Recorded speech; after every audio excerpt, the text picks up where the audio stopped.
Bem-vinda, bom dia, muito grata por estar aqui conosco. Bom dia, Pati. Obrigado pela oportunidade. Vamos dialogar muito sobre o ambiente corporativo, né? Sobre Sim. essa insistência. Como é que eu devo lidar, hein? Com aonde é hora de ir, aonde é hora de recuar, onde eu devo realmente insistir numa ideia, num projeto, numa prosa, numa troca, e até sobre o espectro, né, da troca com os outros colaboradores. Ajuda a gente nesse quesito, Elô. A Thali falou uma coisa muito importante sobre o autoconhecimento. Quando a gente sabe, né, onde a gente quer chegar, quais são os nossos princípios, quais são os nossos valores, fica mais fácil identificar isso. Então, se eu estou numa empresa que os valores da empresa interferem nos meus valores, eu não deveria insistir em ficar naquele lugar, que vai ter um conflito de valores. É, Pode ser também que, às vezes, o perfil comportamental não está de acordo com a empresa que você está. Ela até citou o exemplo das crianças guerrilheiras, porque cada pessoa tem um perfil comportamental. Então, às vezes, aquele perfil não Verdade. condiz com a empresa que você está inserida. Um exemplo, uma pessoa que gosta muito de comunicação, se ela vai trabalhar em um lugar que ela não se sente, que ela não vai poder falar, que ela não vai poder expressar as ideias dela, ela vai ser uma pessoa frustrada, ela não vai expressar as ideias dela, porque o perfil da empresa não condiz com o perfil dela. Exato, exato, Elô. E aí, até quando eu devo insistir num projeto, quando eu quero colocar, né, isso, né, tá lá no meu dia a dia, mas também sem começar a ser desvalorizada, porque muitas vezes a gente começa nesse aspecto de insistir, insistir, insistir, insistir numa ideia, no projeto, que aí isso começa a pegar até mal para você no ambiente corporativo, né? Você fica conhecida Sim. como, né, fica sendo taxada por alguns pontos de vista sobre essa insistência. Então, como entender esses sinais de que, pô, minha insistência está virando uma coisa negativa e não positiva? Não uma característica assim, poxa, leva lá para a Paty porque ela é super insistente, ela faz acontecer. Né? Falar, não, Maia, ela é muito insistente, ela é chata. O primeiro passo é saber se aquilo que eu estou fazendo, esse projeto, essa ideia, se é um sonho meu. Então, se eu estou vivendo dentro de algo que eu sonho, que eu idealizo, é algo que eu quero para minha vida, eu vou fazer, Paty, sem que as pessoas me peçam. Então, não vai ser insistência. Eu vou fazer porque eu quero chegar em algum lugar. Mas quando é algo que eu faço por obrigação, que eu levanto, saio da minha casa para fazer por obrigação, aí vai virar aquela bola de neve. Eu vou insistir, insistir, insistir e não vai ter resultados positivos. Vai ser outra frustração na vida dessa pessoa. Então, a primeira coisa que ela tem que identificar, qual que é o sonho dela? Eu estou feliz trabalhando nesse lugar, eu estou feliz nesse projeto, eu vou chegar em algum lugar com esse projeto. É a primeira coisa que a pessoa tem que pensar. Fazer algo que ela ame, não algo por obrigação. É, que são coisas muito diferentes, né? Heloísa, você acredita que Sim, a gente percebe na relação com o chefe, com o chefe direto, como que ele olha para a minha sim, insistência? Se de percebe. repente ele fala assim, poxa, seja mais insistente, para eu entender o lado positivo e negativo da minha insistência, entende? Eu vou te dar um exemplo. Muitas vezes quando a gente está nessa Sim. querendo discutir com ele sobre alguma situação que ele não está muito aberto. Ele fala, pô, lá vem você de novo com esse papo. Aí você fala, isso já não é um sinal bom, porque ele já está falando assim, ele não está vendo. Mas se eu não insistisse com ele, talvez ele mesmo até se prejudique aí na sua liderança. Um exemplo aqui. Como a gente pode abordar essas Sim. questões sem ficar no pejorativo, sabe? No lado ruim mesmo do dia a dia. Aí a gente tem que olhar de duas maneiras. Às vezes, o gerente não estar aberto para receber uma ideia. Será que a empresa É verdade. depositou confiança demais nessa pessoa e ela não está sabendo lidar com seus liderados? Ela não sabe escutar ou ela sabe só mandar? É o primeiro ponto que a gente tem que saber. A pessoa que está lá, ela é eficaz para aquele cargo? Quando a gente não, quando a gente é um líder, a gente tem que estar aberto para tudo, principalmente para novas ideias. A outra visão é quando o seu funcionário não está aberto para uma ideia. É. Será que ele não está entregando os resultados? Será que eu tenho que insistir nele? Ou eu tenho que desenvolver? Eu estou esperando ele algo que eu não treinei, não dei dicas. Então, a gente também tem que ponderar. Como que eu espero algo de um empregado se eu não depositei nele o que eu não falei para ele o que eu espero, eu não treinei ele, eu não dei dicas, eu não dei o caminho para ele, eu só estou cobrando ele de alguma coisa.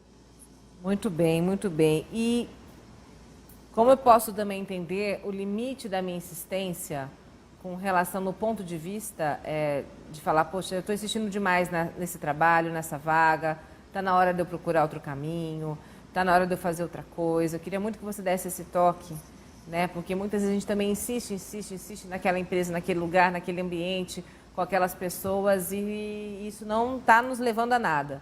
Quais são os sinais desse aspecto profissional, né? Profissional mesmo, de que não vale a pena continuar insistindo? E que isso não é desistir, né? São A coisas partir diferentes. Não, não é. Desistir também é você olhar para você com atenção. Não é errado você desistir, você não está falhando, você só está dando uma pause para reprogramar seus pensamentos, seus projetos e seu planejamento. Então você não está falhando, você está dando uma pause. E quando eu devo desistir ou insistir? Quando eu vejo que aquilo está interferindo, né, ou afligindo os meus valores e princípios. Isso é em tudo na vida, só com pessoas, com a empresa. A partir do momento que aquilo está infringindo os meus valores e princípios, eu devo parar. Eu devo parar. Isso aí é um grande sinal mesmo, né? Quando fere. Como que Agora, eu vou ficar em algum lugar que eu uhum, não acredito sim. ou que está contra os meus valores? Agora, Elo, a insistência no meio corporativo, de modo geral, ela é vista com bons olhos ou não? Isso passa a ser uma qualidade ou não? Sim, mas com aspas aí. Quando não chega a ser teimosia. Então, a empresa tem uma ideia, ela condiz com os valores da empresa, é um projeto que a gente vai chegar em algum lugar, vai ter um resultado positivo. Sim, a gente deve insistir, sim, até chegar onde a gente quer. Mas quando começou para o lado da teimosia, ó, a gente não vai chegar em lugar nenhum. É bom rever, aprender com os erros, e se a gente continua dessa maneira ou se muda o foco. Às vezes a solução pode ser mudar a estratégia. Acho que é isso que é bacana a gente deixar muito aqui. E Sim, também no mercado corporativo, né? Eu insisti, mas com outra estratégia, pelo um outro caminho. Assim como a gente abordou muito também na vida sim. pessoal também, né? É muito esse lado. A questão de insistir, a Thali também trouxe uma coisa bem bacana. Insistir é diferente de persistir. É, Quando eu insisto sem enxergar os meus erros, eu estou insistindo, insistindo, só vou dar murro em ponto de faca. Quando eu insisto, mas eu aprendo com meus erros, eu vejo outros pontos de vista, vejo outras estratégias, replanejo se preciso, dou uma pausa, analiso, aí estou insistindo com sabedoria e não com teimosia. Quero muito trabalhar com você agora aqui uma questão, que assim como na vida pessoal, mas muitas vezes a gente acaba dentro desse contexto da insistência e a gente para pensar, por exemplo, assim, ah, eu vou insistir nessa contratação, eu vou insistir nesse meu colega, e aí todos os sinais estão contra ele, entendeu? Tá todo mundo dizendo assim, olha isso, aí ele te dá um sinal que fala, olha, você fala, não, mas eu acredito nele, eu acredito nesse meu colaborador, e muito no papel, às vezes eu estou colocando da liderança, tá? Isso vale para todo. Uhum. Não, eu insisto em lá, não, eu insisto nele, eu acredito nele. Até que ponto essa relação também pode ser maléfica para a empresa? Quando você está insistindo demais em alguém que está dando assim só razão para ser mandado embora. Sim.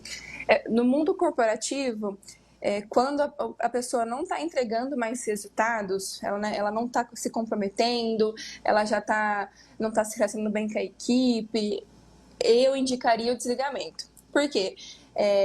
Aquela ditado, uma laranja podre contamina todo mundo, contamina. Então, quando uma pessoa não está feliz no seu local de trabalho, ela não vai ter aquele empenho como os outros funcionários que estão 100% engajado. Então, a partir do momento que não está entregando, ou eu sentaria com ele sendo uma liderada, né? Falaria, ó, tá acontecendo isso, né? Conversaria, às vezes a pessoa tá passando por algum problema familiar em casa, né?